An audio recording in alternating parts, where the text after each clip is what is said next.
Et ben, salut à toutes et à tous pour ce topo sur la droitisation, la montée de l'extrême droite et des idées réactionnaires. Je crois que c'est à peu près ça l'intitulé. Je me souviens plus très bien, mais c'est pas grave. De toute façon, ce qui compte, c'est le contenu et bien sûr la discussion. Donc, on va commencer par une présentation à trois voix sur ce sujet qui durera à peu près trois quarts d'heure. Et puis après, place à la discussion et au débat pour tout ce qu'on veut. Il n'y a pas d'annonce particulière à faire à part ça, j'imagine. Donc, s'il y en a, on les fera peut-être à la fin. Donc, je propose qu'on commence tout de suite là-dessus. Alors, pour commencer, un petit constat, c'est quand même la montée de l'extrême droite, de l'autoritarisme, du nationalisme, du racisme, du sexisme, de la xénophobie, qui sont de plus en plus débridés dans ce monde capitaliste qui marque un petit tournant ces dernières années. Et c'est vrai qu'on aurait pu imaginer que les progrès techniques gigantesques et l'interconnexion des sociétés poussent vers du mieux. Et en fait, ce qu'on observe, c'est plutôt un genre de cauchemar dystopique qui se réalise de plus en plus. Alors, évidemment, quand on pense à ça, on pense à l'idée de fascisme qui avait été brillamment théorisée par Trotsky dans les années 30 pour décrire la situation de son époque. On pourrait essayer de comparer les situations. Nous, ce qu'on a choisi dans cet atelier, c'est plutôt d'essayer d'expliquer les causes de la tendance actuelle qu'on constate et puis voir ce qu'on peut faire contre. Donc moi, je commencerai par un petit panorama à l'échelle mondiale et ensuite Marie-Hélène axera sur la France et puis Pedro discutera des perspectives qu'on a, nous, les révolutionnaires. Peut-être le truc le plus frappant, c'est quand même ce qui se passe aux USA aujourd'hui, avec Trump qui impose un virage autoritaire très clair et qui assume de donner le ton à l'extérieur avec sa chasse aux immigrés, le déploiement de l'armée dans les rues en Californie ou à Washington DC, vous avez vu, un flot de haine raciste et de restriction des libertés sur fond d'une politique pro-patronale débridée dans tous ses aspects, la baisse des impôts pour les riches et les entreprises, la levée des réglementations sociales et environnementales, la coupe dans les budgets sociaux, etc. etc.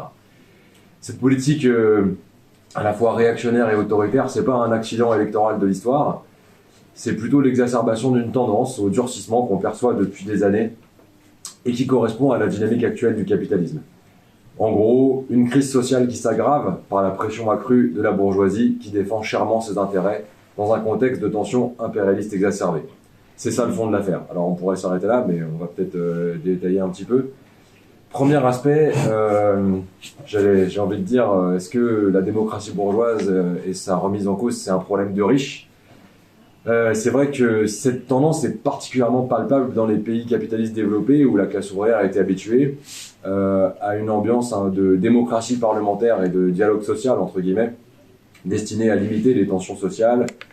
C'est un luxe hors de portée des pays pauvres où le patronat local, qu'il soit local ou impérialiste d'ailleurs, maintient l'ordre social avec un appareil répressif hypertrophié sans s'embarrasser de négocier les conditions de l'exploitation capitaliste. D'ailleurs, l'autoritarisme des États policiers et le conservatisme moral dans les têtes, ils vont souvent de pair parce que, à défaut de satisfaire une base sociale large, les régimes policiers ils cherchent très souvent à embrigader la population et à maintenir l'ordre en s'appuyant sur les tendances ou les groupes les plus conservateurs. La grande majorité des prolétaires de ce monde, ils ont probablement jamais connu d'élections libres, de liberté publique ou les fameux droits de l'homme. Ces droits démocratiques qui ont été acquis dans les pays capitalistes développés, disons depuis le XVIIIe siècle, souvent d'ailleurs à l'initiative d'abord de la bourgeoisie qui luttait dans sa phase ascendante contre les monarchies absolues, avant elle-même de commencer à restreindre très très sévèrement ces libertés pour contrôler les classes populaires ou bien en les utilisant pour, disons, pacifier des tensions sociales de plus en plus fortes avec la montée du mouvement ouvrier. Ces libertés, c'est quoi ? Le droit de vote, déjà, avec toutes ses limites, bien sûr, le droit de réunion, la liberté de la presse, la liberté de manifester, qui n'existe pas, pour ainsi dire, ou presque pas, dans la plupart des États du monde. De même, en Europe occidentale, par exemple, la bourgeoisie, elle a mis assez longtemps, en fait, à se passer des courants les plus réactionnaires comme les églises ou les mouvances traditionnalistes, qui jouaient un rôle de contrôle social et qui entretenaient les divisions racistes ou sexistes. Pareil aux États-Unis, puisqu'on a tendance à l'oublier, mais c'est seulement à la fin des années 60 que la ségrégation raciale a été abandonnée. Ça n'a évidemment pas rendu les Noirs et les Blancs égaux aux États-Unis, mais c'est juste pour dire qu'en fait, ça fait que 2 générations que les Noirs et les Blancs ont les mêmes droits dans ce pays. Ce qui montre que la bourgeoisie américaine était, disons, elle a eu du mal à se passer de ce système de contrôle social ségrégationniste et de division raciste des travailleurs. On pourrait dire d'ailleurs la même chose, ou presque, de la situation des populations colonisées. On pense à la répression sanglante des émeutes en Guadeloupe en mai 67. Quant au traitement des immigrés, il montre que la démocratie bourgeoise, elle varie vraiment en intensité selon les papiers qu'on possède ou ceux qu'on ne possède pas. Malgré tout, c'est un fait notable que dans les pays capitalistes développés, la bourgeoisie, elle a fini par trouver au XXe siècle d'autres méthodes de contrôle social un peu plus douces, disons, en reléguant les courants réactionnaires et leurs idées dans l'arrière-boutique. Elle les a pas fait disparaître, mais c'est vrai qu'ils étaient, disons, un peu à l'arrière-plan. Ça contraste, d'ailleurs, avec l'influence exercée par les églises dans de nombreux pays, où elles négocient, avec des gouvernements souvent un peu faibles, parce qu'ils n'ont pas de base sociale, elles négocient leur aide à ces gouvernements pour maintenir l'ordre social en échange de la promotion de leurs règles ou de leurs idées sexistes, homophobes, traditionnalistes, quoi. Attention, non pas que les préjugés racistes ou homophobes aient disparu des pays, disons, occidentaux pour faire simple, ni même les courants réactionnaires et autoritaires, et je parle même pas ici des petits groupuscules fascistes qui se maintiennent à bas bruit, on va dire, en France, en Italie, en Allemagne et autres, à petite échelle certes, mais c'est vrai que la tendance jusque-là était quand même plutôt à contenir ces courants d'extrême droite, autoritaires et réactionnaires, davantage qu'à les encourager. Et aujourd'hui, on observe quand même qu'il y a une petite bascule qui vient d'en haut, et parce que c'est bien par en haut que sont propulsées les idées les plus réactionnaires.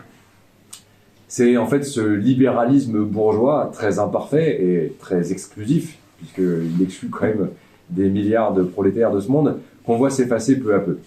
Certains parlent de démocrature ou de démocratie illibérale pour caractériser les étapes de ce reflux qui se manifeste depuis quelques années, notamment en Europe centrale et orientale.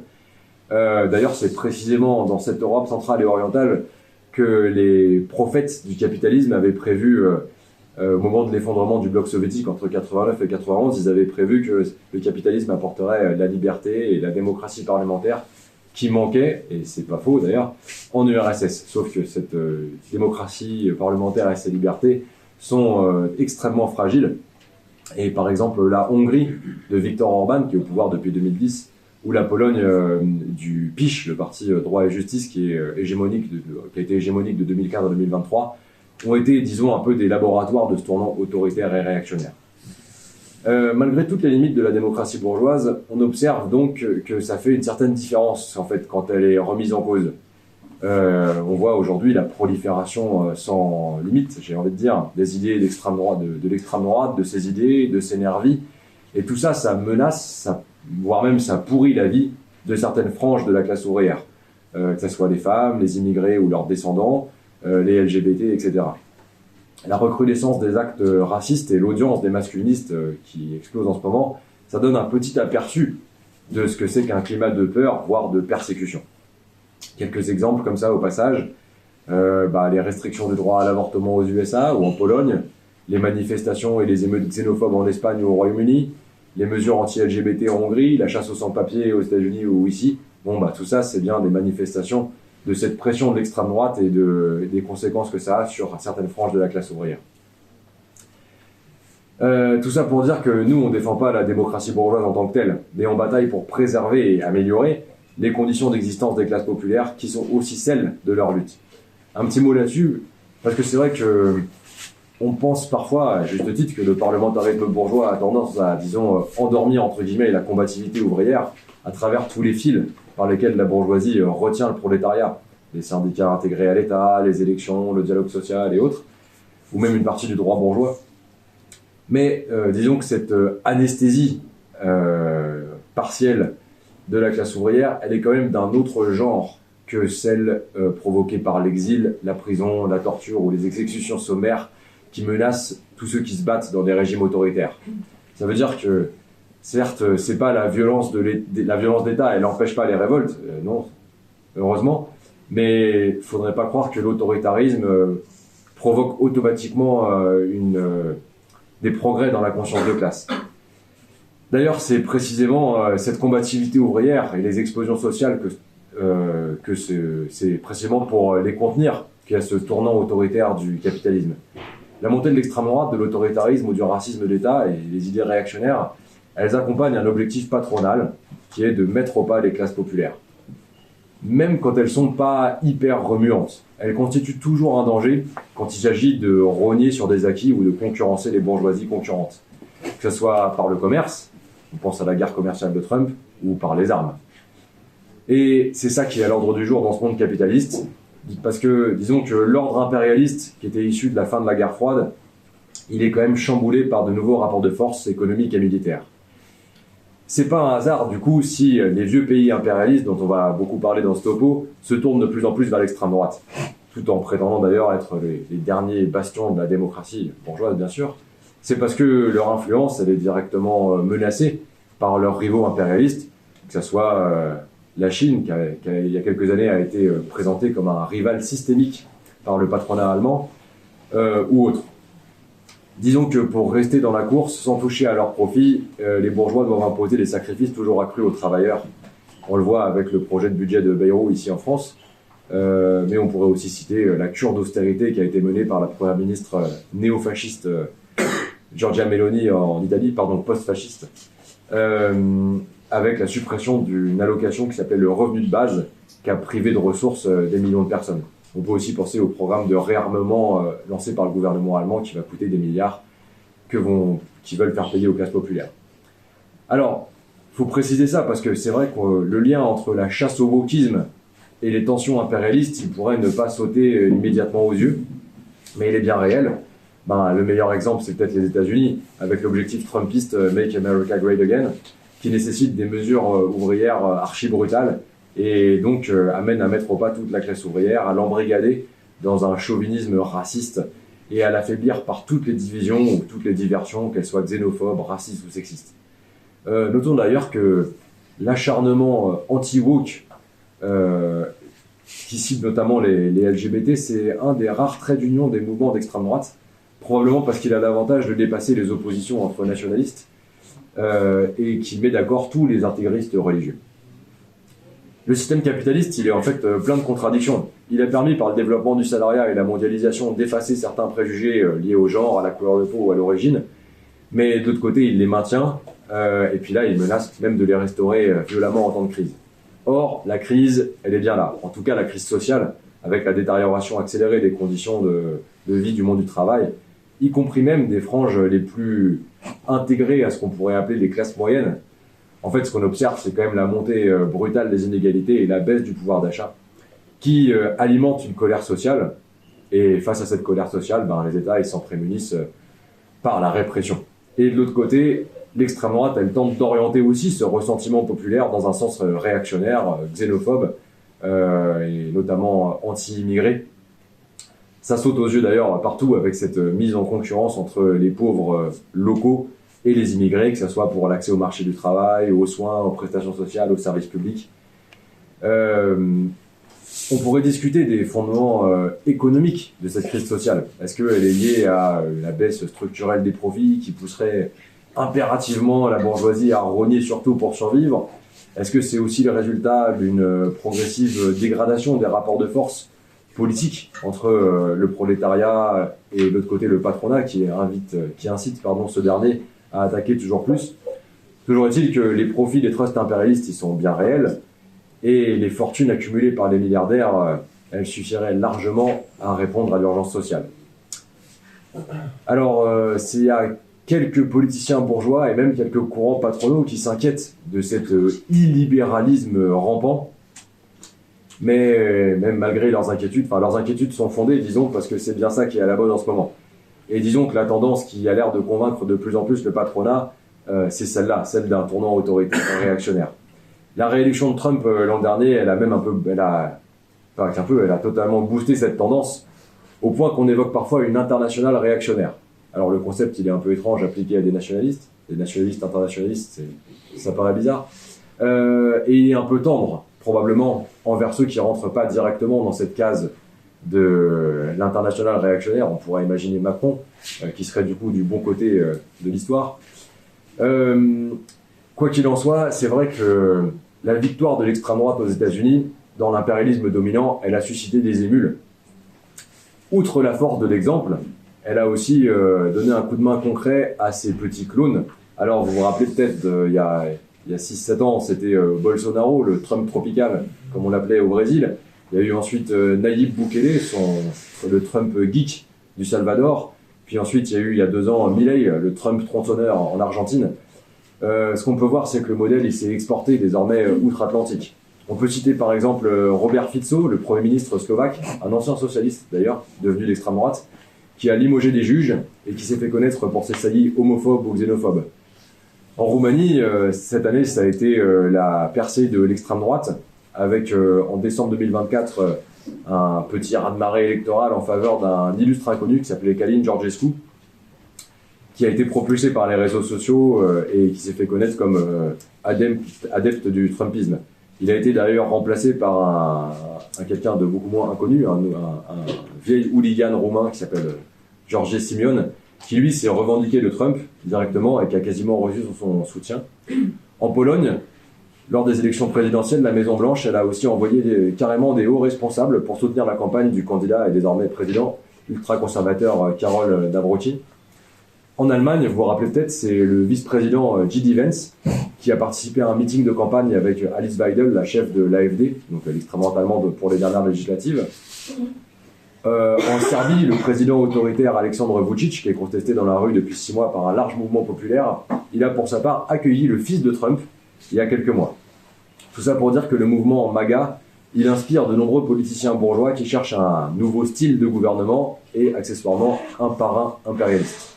Si vous ajoutez à ça le revirement de Trump en direction de Poutine, qui a, disons, un peu apaisé les tensions dans l'extrême droite européenne, qui était quand même clivée entre d'un côté les russophobes, du genre du PiS polonais, et les russophiles, comme Viktor Orban, l'extrême droite européenne, elle est quand même divisée en 3 blocs au Parlement européen. Donc, la politique de Trump, un peu, disons, pro-Poutine, pour faire très simple, elle a pu un peu calmer les tensions entre eux. Alors de là à constituer une véritable internationale réactionnaire, il y a probablement un pas, mais c'est vrai que le Trumpisme, c'est un modèle de réussite des courants réactionnaires. Au passage, le Parti républicain américain, lui, il a été totalement pris en main par les Trumpistes. Pour rappel, pour les plus anciens, enfin pas les plus anciens complètement, mais il y a 15 ans, il y avait des libertariens qui avaient fondé le Tea Party Movement, qui était un courant libertarien dans le Parti républicain. Ils avaient essayé d'en prendre le contrôle et ils avaient un peu échoué. Trump, il a réussi, puisque son programme est directement inspiré par le Project 2025 d'un think tank ultra-libéral qui s'appelle la Heritage Foundation, qui vise clairement à remonter le temps en supprimant des droits sociaux, des libertés publiques, mais aussi en renforçant les pouvoirs présidentiels. Eux, ce qu'ils veulent, c'est ce qu'ils appellent l'exécutif unitaire, c'est-à-dire empêcher le Parlement américain ou la Cour suprême de contrôler le président, c'est-à-dire en gros les pleins pouvoirs. Je dis remonter le temps, mais vous avez peut-être vu que la dernière polémique en date, c'est Trump qui s'en prend au musée qui porte sur l'esclavage. Voilà quel est leur programme, quoi. En gros, dire que, vous vous rappelez, il y a eu ceux qui, en France, disent que la colonisation, il y avait quand même des bons côtés. Bon, bah, aux États-Unis, ils vont finir par dire que l'esclavage avait des bons côtés aussi. Le programme de Trump, il applique actuellement, avec les résultats qu'on connaît, directement ce programme archi-réactionnaire. On pourrait aussi citer la suppression du droit fédéral à l'avortement, qui avait été négocié ou dealé par Trump en échange du soutien des chrétiens évangélistes. Alors, tout ça, ça correspond à une droitisation générale de tout le champ politique. Et il n'y a pas qu'aux USA que l'extrême droite, elle ressort des poubelles de l'histoire. En gros, ce qu'on voit, c'est que des courants historiquement marginalisés depuis 80 ans, et la fin de la Deuxième Guerre mondiale, sont remis au goût du jour, notamment par les partis de droite, mais pas que, qui courent derrière l'extrême droite et banalisent son programme. Un petit mot quand même, vous vous rappelez ce fameux Viktor Orban, figure de proue de la démocrature en Europe de l'Est. Il a été quand même dans le groupe de la droite au Parlement européen pendant 10 ans. Il a été suspendu seulement en 2019. Ça veut dire qu'il siégeait avec les eurodéputés de LR ou de la CDU sans problème. Ça montre que le cordon sanitaire entre la droite et l'extrême droite, il était déjà assez souple, disons. En Italie, Giorgia Meloni, elle gouverne d'ailleurs avec la droite. Et apparemment, elle a bien rassuré les marchés financiers puisqu'elle a fait baisser le taux auquel l'Italie emprunte sur les marchés financiers. En Allemagne, l'AfD, elle est deuxième en nombre de sièges au Bundestag, au Parlement. Elle assume une ligne de plus en plus radicale Petit exemple, leur slogan de campagne, c'était Alice für Deutschland, Alice Weidel, la candidate tête de liste. En fait, c'était une référence directe à un slogan nazi, Alles für Deutschland, tout pour l'Allemagne. Preuve de leur influence, ils ont récemment réussi à pousser le parti de droite à bloquer la nomination d'une juge à la Cour constitutionnelle parce qu'elle était considérée un peu trop woke, on va dire. En Espagne, l'extrême droite de Vox, elle a soutenu les pogroms anti-marocains à Torre Pacheco au mois de juillet, et la droite espagnole, le Parti populaire, n'a pas condamné les émeutes xénophobes. Dernier exemple, aux Pays-Bas, la coalition de droite et d'extrême droite, elle a fini par éclater cette année, parce que le parti de Geert Wilders, qui était arrivé en tête aux élections en 2024, il exigeait rien moins que de déployer l'armée contre les immigrés. Et là, ses partenaires de droite ont dit c'est un peu trop. Ça montre ça montre un peu toute la pression qu'exerce l'extrême droite sur les gouvernements aujourd'hui. Mais la droite classique, elle n'est pas la seule à s'aligner sur l'agenda réactionnaire de l'extrême droite. Il y a aussi les partis de gauche. Ils font pas que semer des illusions et récolter des désillusions. Ils alimentent aussi la propagande réactionnaire. Un seul exemple, la première ministre danoise de gauche, Mette Frederiksen, qui se revendique d'un genre de social-démocratie xénophobe, avec une politique anti-immigrée assumée. Certes, elle est menée avec un peu moins de théorisation par ce qui reste de gouvernement de gauche en Europe, que ce soit au Royaume-Uni avec le gouvernement, que ce soit notamment au Royaume-Uni avec le gouvernement Starmer qui vient de signer un accord anti-immigration avec Bruno Retailleau. Pour finir sur ce point, notons que loin d'être des obstacles à l'arrivée au pouvoir de l'extrême droite, tous ceux qui lui courent après et lui préparent le terrain, d'un point de vue idéologique évidemment, mais aussi en multipliant les entorses à la démocratie bourgeoise, dans laquelle eux, ils sont au pouvoir aujourd'hui. Les lois liberticides et racistes et toute la latitude laissée à la répression policière, la chasse aux immigrés, tout ça, ça ne peut que faciliter d'un point de vue politique et même institutionnel le travail de l'extrême droite une fois qu'elle sera parvenue aux affaires. Et ben, ça fait une transition directe avec la politique de Macron, je pense, qui prépare le terrain à Le Pen tout en prétendant la combattre. Merci Gilles. Ouais, donc on va un peu se focaliser, disons sur la France, notre propre impérialisme et aussi la situation particulière dans le pays dans lequel on milite, sur ce tournant autoritaire, cette droitisation, extrême droitisation, parfois et même souvent, qui est quand même incarnée depuis, maintenant 2017 par la présidence de Macron, mais aussi ses différents gouvernements et tous ceux qui ont gouverné avec lui, avec quand même des figures de proue. Alors on ne va pas tous les citer parce que ça prendrait une bonne partie du topo, mais c'est vrai que Darmanin, Valls, Retailleau, vous voyez, ça donne quand même un petit panel, qui ont des origines politiques différentes. Certains viennent du Parti socialiste, d'autres viennent de la droite plus traditionnaliste, catholique, mais qui se retrouvent aujourd'hui à défendre les mêmes orientations au sein de mêmes gouvernements ou de gouvernements successifs, qui sont parfois d'ailleurs en concurrence les uns avec les autres pour disputer un espèce de leadership de ce qui serait une nouvelle droite, parce que l'effondrement d'une certaine manière de LR, traditionnellement, cette droite issue du gaullisme ou du chiracisme, qui emprunte tous ces gens-là sans problème toute une partie de leur propagande et qui mène une politique directement issue de ce que l'extrême droite a défendu depuis des décennies, mais qui se délimite encore pour l'instant, ou en tout cas qui n'ont pas directement fusionné leur appareil ou leur tentative de construction d'appareil avec celui du RN par exemple, pour prétendre à gérer les affaires de la bourgeoisie. Alors on peut discuter, est-ce que c'est parce qu'ils n'y arrivent pas, est-ce que parce que ils n'ont pas intérêt à mettre tous leurs œufs dans le même panier. Ça fera partie peut-être des éléments du débat.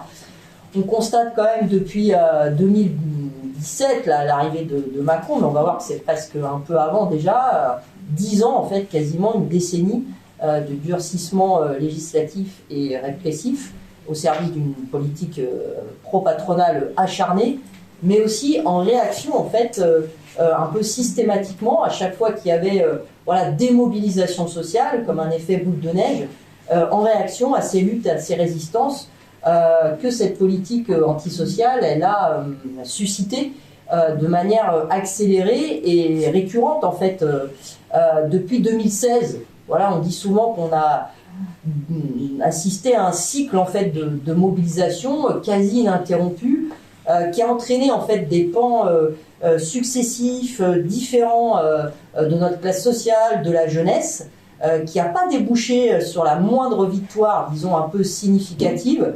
On peut mettre un peu de côté l'espèce de forfait de l'adversaire, c'est-à-dire de Macron sur la question de la retraite à points là, durant l'hiver 2019-2020. Bon, mais il y avait l'arrivée du Covid, même s'il y avait aussi un mouvement.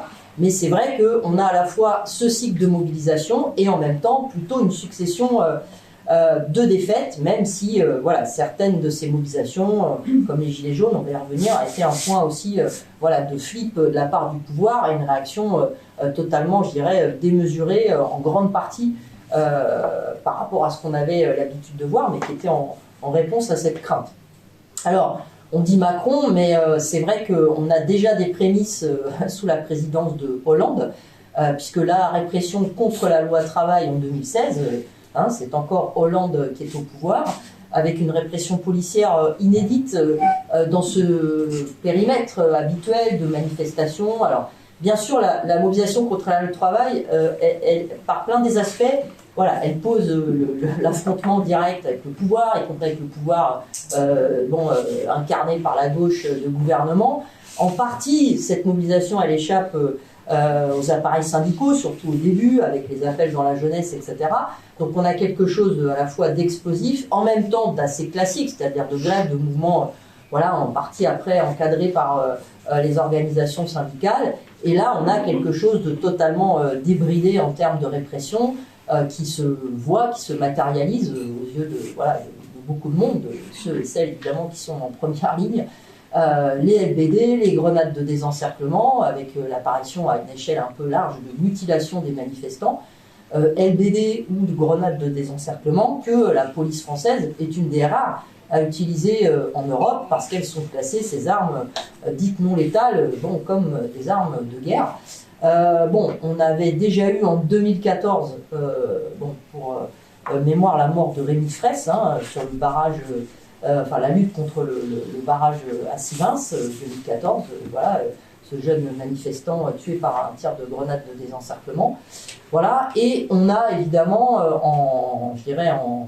en accélération, ce qui va se passer au moment de cet aspect répressif débridé, au moment du mouvement des Gilets jaunes en 2018, là on monte encore d'un cran, donc avec ces techniques, systématiques de brutalisation en fait, du maintien de l'ordre public, les matraquages, les nassages, les gazazes, mais surtout l'utilisation de plus en plus importante de ces armes qui mutilent et qui peuvent tuer. Le bilan il est assez clair là-dessus, pour donner quelques chiffres. 24 personnes éborgnées pendant le mouvement des Gilets jaunes par des tirs de LBD, 5 personnes qui ont perdu leurs mains, une femme, Zineb Redouane, tuée chez elle par un tir de grenade lacrymogène alors qu'elle fermait ses fenêtres pendant une manif de Gilets jaunes à Marseille. Aucun policier n'a été condamné pour tout ça, ni ces tirs de LBD, ni ces grenades. Les enquêtes ont été plus ou moins bâclées, mais en tout cas aucune condamnation. Il y a un auteur qui s'appelle Paul Rocher qui a fait un bouquin en 2020 qui s'appelle Gazé, mutilé, soumettre, qui est assez intéressant, qui donne quand même pas mal de chiffres sur tout ça. Par exemple, pareil, pas pour vous noyer de chiffres, jusqu'en 2014, il relève qu'on tirait que, pas nous, mais la police tirait que quelques dizaines de balles en caoutchouc par an. 14 ont été tirées, tout ça fait l'objet de statistiques, c'est toujours intéressant, on fait des statistiques sur ça aussi. Donc 14 en 2010, 145 en 2014, et on monte à 19 000 en 2018. Donc voilà. Pour les grenades de désencerclement, donc qui sont vraiment des armes de guerre, c'était 67 utilisées par les forces de répression en 2010, 266 en 2014, et on monte à 5400 en 2018. Voilà. Derrière tout ça, il y a eu aussi l'emballement de la répression judiciaire. Là aussi, le mouvement des Gilets jaunes a été un tournant par rapport à ça. avec notamment une batterie de comparution immédiate. Je ne sais pas si vous vous souvenez, là, tous ces gens arrêtés pendant les manifs à Paris, qui passaient immédiatement au tribunal à la porte de Clichy, 1000 peines de prison ferme, 1200 peines de prison avec sursis, des dizaines de milliers de gardes à vue. Bon, voilà. Et tout ça, en fait, ça ouvre un cycle qu'on a retrouvé, voilà, c'est pareil, de manière un peu ininterrompue. On l'a vu notamment au moment des émeutes, et la révolte de la jeunesse populaire après l'assassinat de Naël par un policier à Nanterre en 2023. On l'a vu aussi tout récemment avec la criminalisation du mouvement de solidarité avec la Palestine, alors qu'on a un génocide qui est mené par l'État israélien avec la complicité des grandes puissances, et on a de l'autre côté des inculpations, des peines en rafale contre toutes celles et ceux qui manifestent leur solidarité, parfois pour des tracts, des prises de position, etc., etc. Alors, cette brutalisation du maintien de l'ordre, cette criminalisation du mouvement, elle se fait quand même chapeautée par toute une série de lois qui sont votées, alors des mesures plus ou moins d'urgence, mais bon, vous voyez, la fameuse loi sécurité globale, toutes les lois prises au nom de la lutte contre le terrorisme, les différents états d'urgence, les différents crans des plans Vigipirate, qui sont plus ou moins activés, réactivés, mais enfin qui sont permanents de fait, c'est-à-dire les militaires en armes dans les gares, les lieux publics, etc. Et aussi, quand même, c'est important pour nous qui militons sur les lieux de travail, une accentuation aussi de toutes les contraintes sur les lieux mêmes de travail, l'accentuation de la répression vis-à-vis des militants et des représentants syndicaux.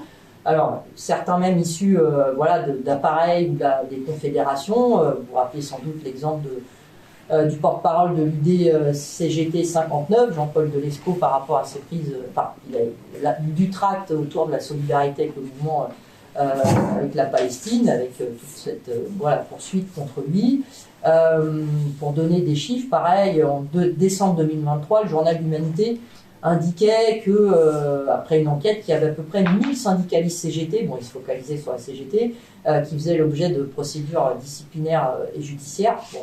On a, nous, bien évidemment, en tête l'exemple de nos camarades et collègues amis postiers du 92, avec le procès de juin dernier, leur condamnation prononcée en première instance, qui sont révélatrices de cet acharnement patronal à l'égard de syndicalistes combatifs, bien sûr, plus que les autres, mais d'une manière un peu plus générale sur l'ensemble du mouvement syndical.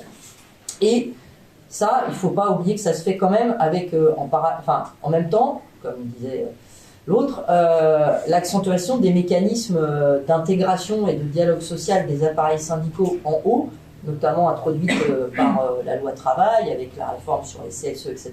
C'est-à-dire, à la fois, on a une volonté d'intégrer de plus en plus des sphères, disons, très limitées et très collaboratrices, en fait, des appareils syndicaux, et en même temps, ça tape fort sur celles et ceux qui, à la fois, contestent ça, incitent à autre chose et organisent la contestation. Ça se traduit évidemment par des mesures, tout ça mélangé, d'enfermement carcéral. La France est un des pays au monde où il y a le plus de gens qui sont en prison, quand même, pour donner des chiffres. Il y avait, alors évidemment, il y a une augmentation de la population, mais vous voyez, c'est très disproportionné tout ça. En 1980, il y avait environ 35 000 prisonniers en France. Il y en a 100 000 aujourd'hui. Voilà, on sait que les prisons débordent. On a tout le cirque autour de ça, des différents ministres de l'Intérieur et de la Justice. Voilà, et tout ça, en même temps, on a des statistiques sur ce qu'on appelle les homicides, enfin les faits les plus graves, qui sont en baisse en fait. C'est-à-dire, la criminalisation, elle se fait, je dirais, de manière générale sur les mouvements sociaux, mais aussi tout ce qui est lié autour de la recherche de l'enfermement de toutes les couches les plus pauvres, les plus discriminées dans la société, avec tout ça faisant quand même de moins en moins un visage démocratique, mais de plus en plus, disons, si ce n'est dictatorial, disons, très répressif. Alors, malgré tout ça, malgré ces 10 années de... Voilà, il y a ceux qui veulent aller encore plus loin, qui pensent que tout ça ne se fait pas encore assez, cette extrême droite labellisée, et ceux qui la financent directement ou qui la soutiennent, c'est-à-dire qu'on a encore cette espèce encore de, de course voilà, à la direction des affaires de la bourgeoisie, alors que ceux qui sont en place depuis 10 ans semblent faire parfaitement le taf, parce qu'au-delà de la progression de ses scores électoraux, de son ancrage fort dans un certain nombre de départements par rapport, par exemple, à l'exemple du Rassemblement national, la fameuse stratégie d'Hénin-Maumont, c'est-à-dire tu t'implantes, voilà, tu fais aussi foison à partir de ça. On pense quand même qu'aujourd'hui, l'option RN à Matignon, à l'Élysée, bon, n'est pas une option écartée par une partie, en tout cas assez largement acceptable par les possédants et le capital, au sens large, disons, social du terme. Alors, y compris parce qu'il y a une partie de cette, disons, électorat bourgeois, déjà, au sens large, qui a longtemps voté à droite, RPR, même PLR, voilà, qui n'hésite plus aujourd'hui à voter, disons, extrême droite. En 2012, les cadres supérieurs, les professions libérales votaient à 13-14% pour le RN. En 2022, c'est le double, ils sont autour de 26%. Alors pour ces couches sociales-là, sans doute que le vote RN devient un barrage plus efficace. Eux aussi, ils parlent de barrage, mais dans l'autre sens, pour empêcher par exemple, je sais pas, Mélenchon ou la France Insoumise d'accéder au pouvoir et qui reproche d'une certaine manière à Macron alors soit de ne pas aller assez loin, soit de ne plus être assez efficace vu le rejet évidemment dont il fait preuve de manière, je dirais, extrêmement large dans toutes les couches populaires dans la société. Et surtout, on a cette espèce de combo aussi qui se met en place, enfin, comme voilà, Gilles l'a montré, un peu de mélange entre la droite extrême, les extrêmes droites diverses. Alors en France, on a en fait un élément un peu, disons, fondateur ou déclencheur autour de ce creuset un peu idéologique de rapprochement des différentes sphères réactionnaires. C'est la manif pour tous des années 2012-2013, parce que tu rapproches la droite traditionnaliste catho avec une grosse partie de l'extrême droite officielle. Alors même si Le Pen fille n'est pas elle-même dans les manifs pour tous, tu as une grosse partie de ces cadres, des futurs cadres du RN qui y sont. C'est notamment toute la génération Bardella, Sandra Knafo qui se mélange à cette occasion-là avec tous leurs amis identitaires, voilà, au sens voilà, un peu, disons, large, puisque là aussi, ils changent d'étiquette, ils se refondent, voilà, ils sont interdits, ils remontent autre chose, mais tous ces gens-là, en fait, se brassent à ce moment-là. Et puis, il y a, après 2015, la série des attentats de Paris, toutes les mesures antiterroristes annoncées, et l'islamophobie, en premier lieu, celle impulsée d'en haut, l'islamophobie d'État, qui va servir aussi de point de convergence entre la droite et l'extrême droite, les musulmans désignés comme des ennemis intérieurs. C'est plus simplement l'apanage du RN, enfin les immigrés d'antan, les musulmans d'aujourd'hui, mais ça devient le credo en fait de toute une panoplie de politiciens dont Retailleau aujourd'hui est un peu l'incarnation, disons, la plus actuelle au plus haut sommet de l'État. Alors il y a aussi des grands bourgeois directement qui financent et qui font aujourd'hui, disons, la promotion par tous les bouts de tout ce qu'ils peuvent faire par leurs moyens, disons, financiers. Alors, de cette extrême droite, dont ils rêvent de l'accession au pouvoir, rêvent, ou en tout cas ne se cachent pas de l'envisager et de la préparer. C'est évidemment le cas de Bolloré. Bon, voilà, il y a plein de choses qu'on connaît sur Bolloré, une des fortunes importantes du CAC 40, qui a construit voilà, son empire quand même sur les bases de la bonne puissance impérialiste française, voilà, la France-Afrique, de ses heures de gloire. Alors lui, bon, il est voilà, pour cette alliance des droites, LR, RN, Reconquête, voilà, c'est un catholique traditionnaliste, défense de l'Occident chrétien. Il a soutenu évidemment Zemmour. Quand il a vu que ça marchait moins, il est passé à d'autres choses. Bon, et son empire évidemment médiatique permet d'arroser très largement, enfin je veux dire, c'est une des pointes avancées du déferlement voilà, des thèses et des saloperies d'extrême droite au sens large. On a évidemment là émergente plus, je dirais, récemment, en tout cas à une échelle un peu de grand public, le Sterrin là, qui est bon voilà un des donc alors milliardaire lui aussi, c'est le gars, il a fait fortune grâce au Smartbox.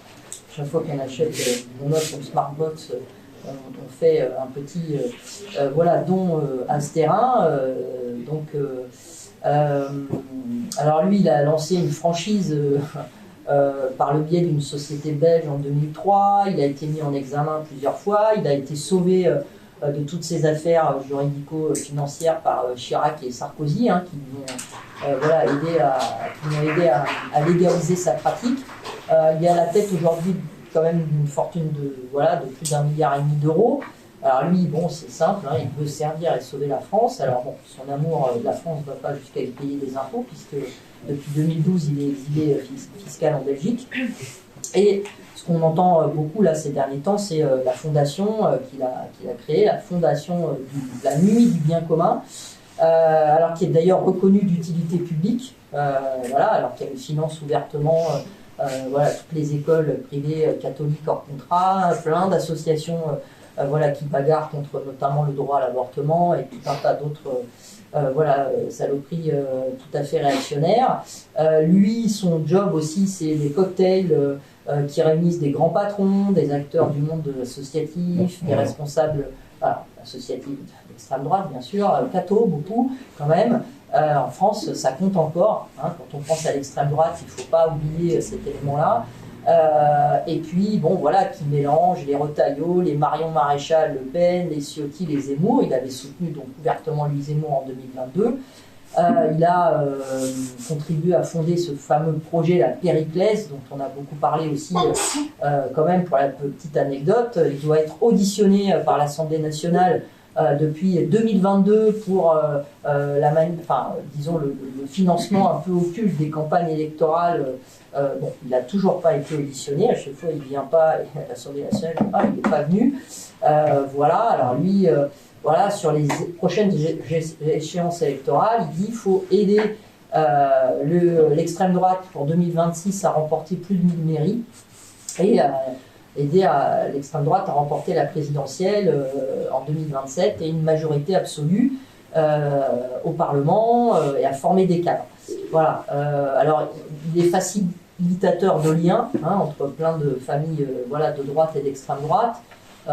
Son pote, là, bras droit, qui s'appelle François Durby, ils ont racheté le manoir familial de Le Pen à Rueil-Malmaison. Bon, ça leur a pas coûté grand-chose, mais vous voyez, tout ça, ça permet de tisser des liens. À l'annonce de la dissolution de Macron de l'Assemblée en 2024, des patrons quand même du CAC 40 avaient missionné ces deux personnages, là, Sterrin et Durby, voilà, pour prendre contact avec les dirigeants d'extrême droite. Et Durby se vante d'avoir fait modifier le programme économique du RN, qui était encore jugé trop à gauche, hein, je vais tout ça avec des guillemets, par une partie des dirigeants du MEDEF. Et il passe son temps là récemment à dire que le programme du RN est désormais pro-business et coupera dans les dépenses de l'État. Alors là aussi, ça peut faire partie des éléments du débat. Est-ce que c'est pour simplement des raisons idéologiques que des gens comme Bolloré ou Sterrin, vous voyez, voilà, semblent dérouler leur tapis rouge avec leurs milliards à toute cette logorée d'extrême droite, ou est-ce qu'il y a aussi des intérêts économiques un peu particuliers de certains bouts du capital, disons, voilà, des franges de la bourgeoisie française, l'empire de Bolloré, les Sterrin. Bon, voilà, tout ça, c'est un peu des discussions, parce qu'en vrai, on a l'impression que la bourgeoisie aujourd'hui, au sens large, et les patrons du CAC 40 ne sont pas du tout, vous voyez, je ne sais pas, victimes de quoi que ce soit, et même sont plutôt choyés aux petits oignons de la part des derniers gouvernements depuis des décennies. Voilà. Mais en tout cas, eux, ils répandent et ils vont évidemment dans disons, la facilitation de l'épandage de cette boue et de ce lisier-là facho à une large échelle. Et aussi, ça donne quand même cette idée de, bon, des fois, ce qu'on appelle la stratégie de la cravate, c'est-à-dire, voyez, l'extrême droite n'est pas avec l'uniforme, je sais pas, les Rangers et le crâne rasé, mais c'est les costards cravates, c'est les cocktails mondais, c'est les bancs évidemment des différents parlements, de l'Assemblée nationale, du Parlement européen, et même, voilà, même s'ils ont beaucoup profité de ça, puisqu'on le sait avec le procès, tout ça, ça donne voilà, un des éléments de respectabilité d'une certaine manière à ce personnel politique qui est plus simplement voilà, cantonné. Vous avez des figures comme ça, voilà, bon, qui viennent vraiment voilà, des franges, disons, de rue de l'extrême droite, voilà, qui deviennent des politiciens tout à fait classiques dans les institutions bourgeoises à différents niveaux, les parlements, les mairies, les conseils régionaux, etc. Et tout ça, évidemment, ça fait pression aussi sur tout le personnel politique. Alors, en premier lieu, sur la droite dite voilà, classique, avec Ciotti, par exemple, voilà, qui est quand même voilà, toute la mare larguée vers ça, mais plus généralement sur tout le monde, parce que c'est quand même un peu la course à l'échalote pour incarner la figure du recours. Le plan Matignon du RN, je terminerai un peu là-dessus, voilà, a échoué en 2024. Alors, devant cette mécanique finalement du front républicain revivolé avec l'ENFP, qui a quand même aussi appelé à voter Borne ou Darmanin face au candidat du RN, ce front républicain qui est en fait un piège à retardement, parce qu'en fait ça remet en selle les politiques antisociales, ça a permis à Macron de sauver ses fesses, qui pavent de nouveau la voie au Rassemblement national pour voilà, les prochaines échéances, et notamment 2027. Alors nous, on s'est évidemment réjouis que 2/3 des électeurs aient refusé de placer Le Pen ou Bardella à Matignon aux dernières voilà, législatives. Par contre, on n'a pas claironné, comme d'autres, que c'était une victoire, que c'était cette espèce de référendum anti-Rassemblement national. C'était pas la défaite de l'extrême droite, parce que sinon ça veut dire qu'on oubliait que le RN n'avait jamais recueilli autant de voix à des législatives, ni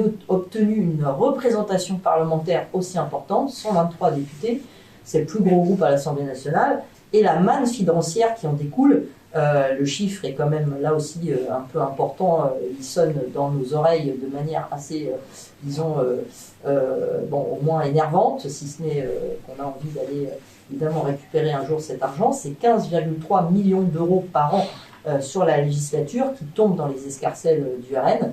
Et évidemment, tout ça n'a pas fait disparaître par magie l'extrême droite. Alors d'ailleurs, Macron lui-même a été le premier à ne pas l'oublier. Il a d'abord fait un deal avec le RN en acceptant, qui a accepté pardon, la nomination de Barnier avant de le faire tomber quelques mois plus tard. Parce qu'aujourd'hui, c'est le RN qui a les clés sur les motions de censure. La gauche dite parlementaire voilà, n'a pas les forces numériquement aujourd'hui à faire tomber seul un gouvernement.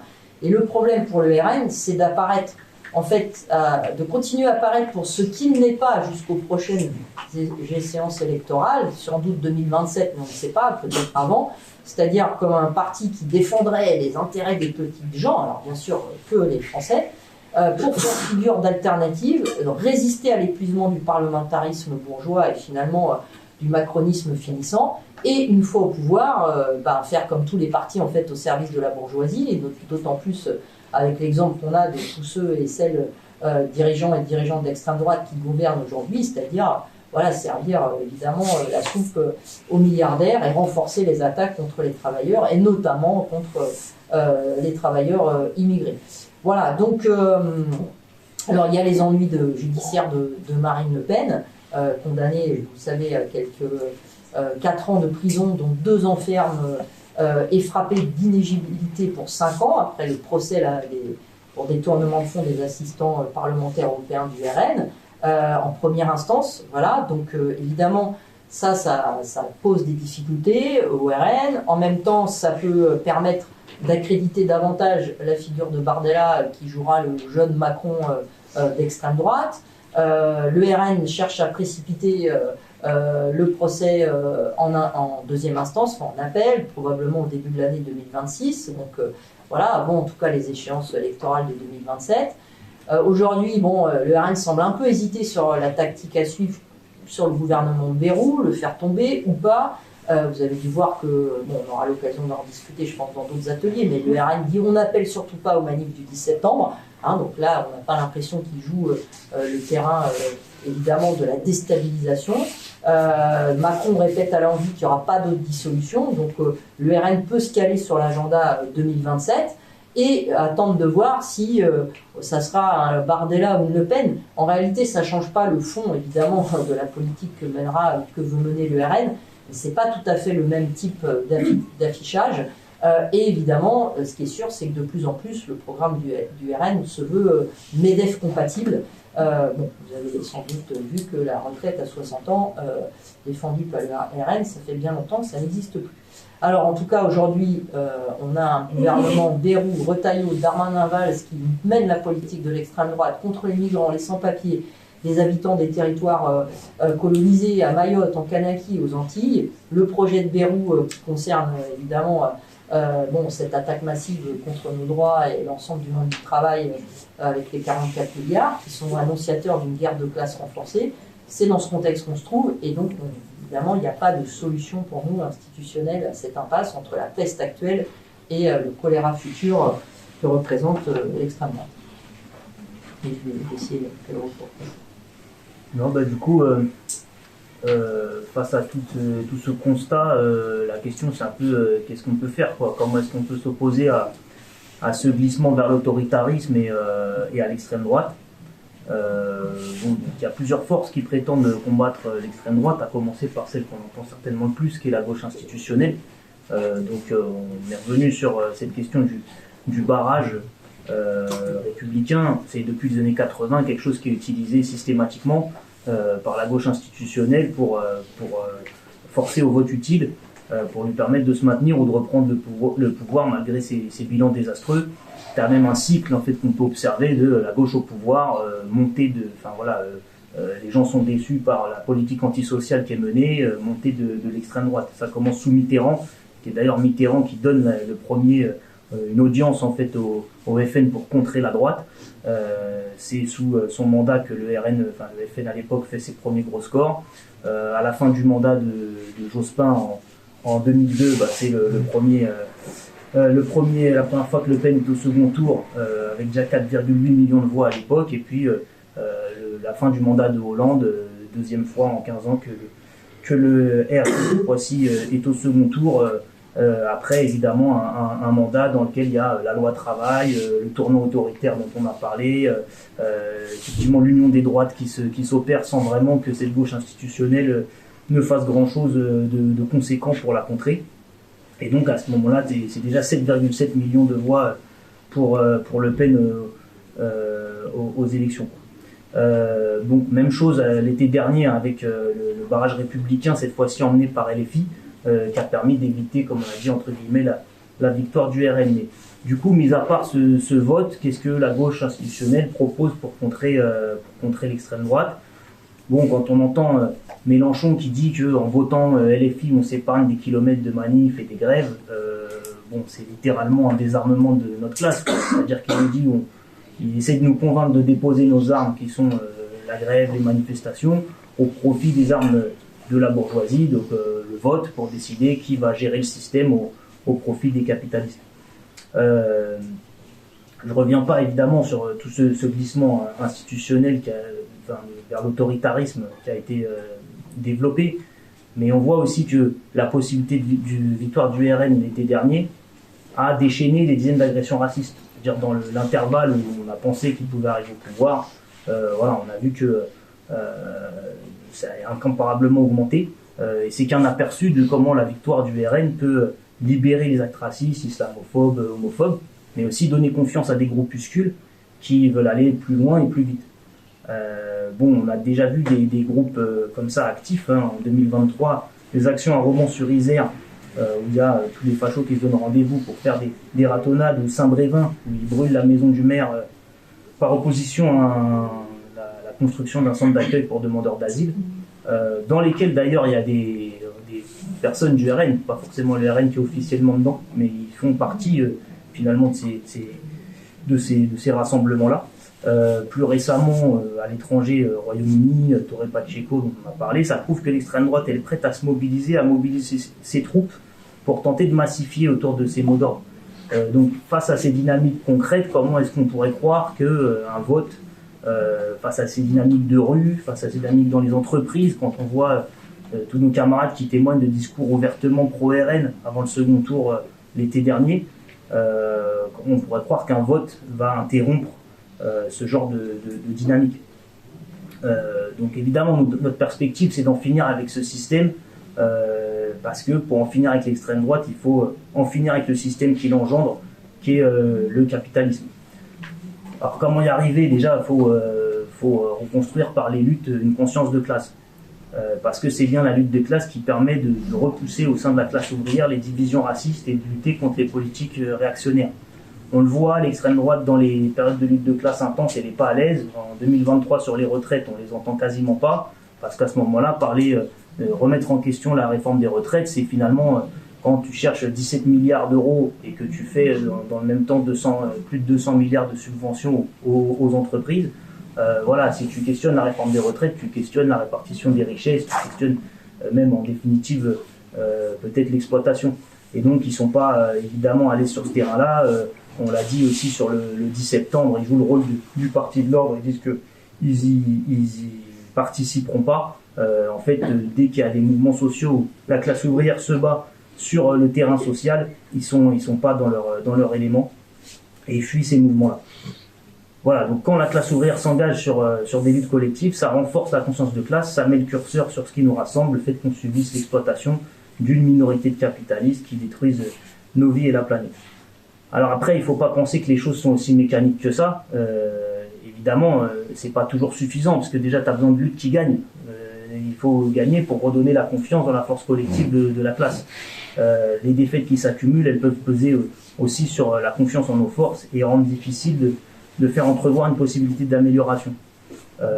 Ensuite, évidemment, si la grève, c'est une expérience de lutte collective qui a tendance à faire prendre conscience aux travailleurs de leurs intérêts en commun, ça reste une tendance et c'est pas parce que tu es en grève que ça balaye toutes les idées réactionnaires que tu peux avoir accumulées pendant des décennies, voire même des siècles au sein de la société. Donc il y a besoin de mener des discussions, y compris au sein des grèves, avec les travailleurs pour amener à la conscience de classe. Et puis, en plus, tous les travailleurs ne sont pas en grève au même moment, même dans des cas de grève générale, tout le monde n'est pas en grève non plus, donc il y en a qui ne font pas cette expérience-là, d'où l'intérêt de défendre activement des idées internationalistes, une identité ouvrière, voilà, de manière ouverte. L'intérêt que les travailleurs qui sont convaincus de leurs intérêts de classe, ils agissent ouvertement contre les idées réactionnaires, racistes, et donc proposer une politique en ce sens-là. Voilà, l'objectif, c'est de donner confiance contre les racistes, contre les fascistes, en même temps que ça permet de les mettre sous pression, de les minoriser et montrer que c'est pas une idéologie normale et acceptable.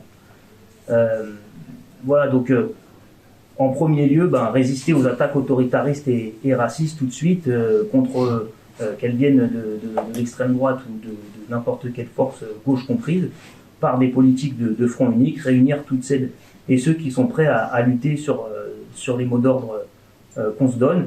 Donc quelques exemples de lutte pour aller vite et laisser la place au débat. À l'international, on l'a dit, il y a énormément de sujets de préoccupation, mais on voit qu'il ne se passe pas rien. C'est-à-dire même là où c'est très dur, il y a des réactions. En Allemagne, malgré la montée de l'AfD, tu as eu des manifestations très nombreuses. Il y avait 300 000 personnes à Munich, je crois autour de 200 000 à Berlin, contre l'alliance entre l'AfD et le CDU, le parti au pouvoir. Aux États-Unis, on a vu ICE faire des rafles de migrants, mais en fait, à la fois, tu as eu des manifestations, à la fois, tu as eu les émeutes en Californie, et puis tu as eu de toute façon aussi le réflexe de plein de personnes qui protègent leurs collègues qui sont traqués par la milice, y compris en faisant face ensuite à des peines de prison. En Hongrie, malgré 10 ans de pouvoir de Orban, la Pride, qui était interdite cette année, a réuni 200 000 personnes.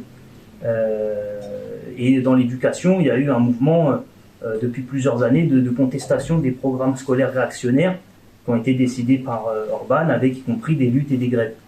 On peut citer aussi la Serbie et la Turquie, où il y a des années d'attaques sur la démocratie, où il y a eu des mouvements assez larges cette année pour y répondre.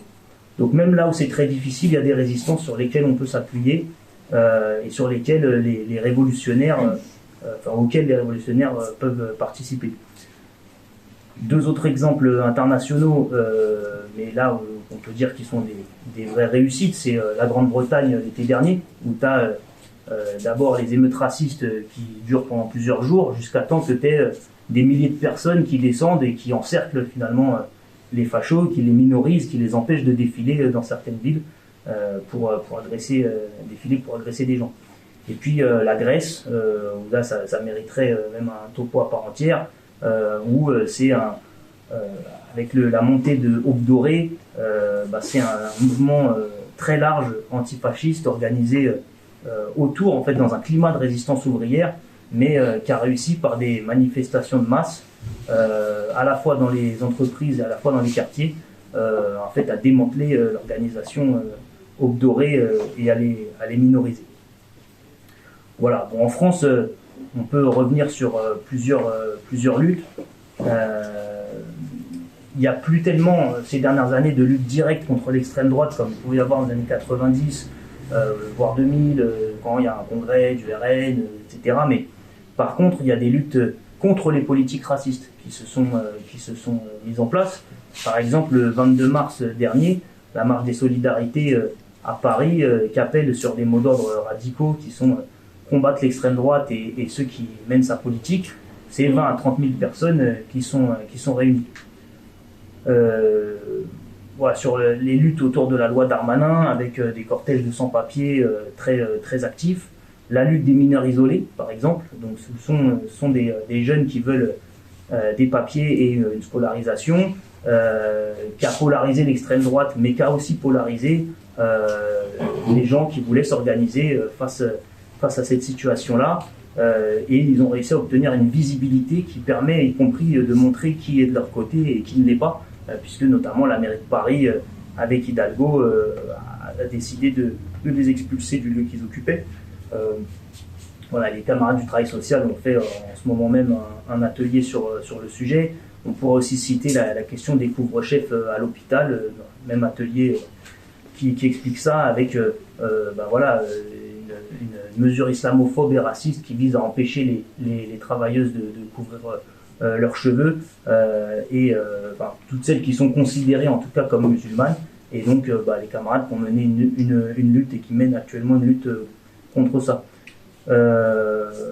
Voilà, bon, encore un exemple de toute petite envergure, mais quand même qui est aussi très symptomatique, c'est la question, la lutte autour des collègues Bruno Ibrahima de la ville de Paris, qui subissent une attaque raciste de leur chef, et ensuite qui sont attaqués finalement à la fois donc sur le racisme, à la fois en tant que salariés, puisqu'on leur nie la possibilité finalement de se défendre en tant que salarié, en tant que subordonné. Donc voilà, il y avait à la fois l'angle du racisme, à la fois l'angle du pouvoir disciplinaire du patron qu'on refusait, et là encore ça a démontré les pratiques de l'administration de gauche, puisque c'est la mairie PS, ELV et PCF qui n'a pas hésité, y compris à les traîner dans la boue, à les salir, de manière à les sanctionner coûte que coûte, et face à laquelle on a réussi à gagner contre les sanctions disciplinaires. Voilà, donc on voit qu'il y a énormément en fait de luttes qui sont certes morcelées, dans certains cas c'est à grande échelle, dans d'autres à petite échelle, mais même par spontanéité, face à y compris dans des situations très difficiles, en fait, les gens sont prêts à se défendre ou à défendre leurs voisins. Donc ça donne des possibilités d'intervenir. Maintenant, une partie du travail militant, c'est de faire les liens entre ces luttes, de les regrouper et faire en sorte, y compris, de faire le lien avec le capitalisme, puisque évidemment, lutter contre tout ça, c'est aussi en profiter pour dénoncer le système qui produit ces choses-là, pour pas en rester au niveau strictement de la réaction face à l'autoritarisme, voire au fascisme. Mais voilà, il y a besoin de mettre à bas ce système qui crée les inégalités, le racisme, les guerres, et ça passera nécessairement par combattre l'extrême droite et l'autoritarisme. Et il y a besoin de s'organiser pour ça.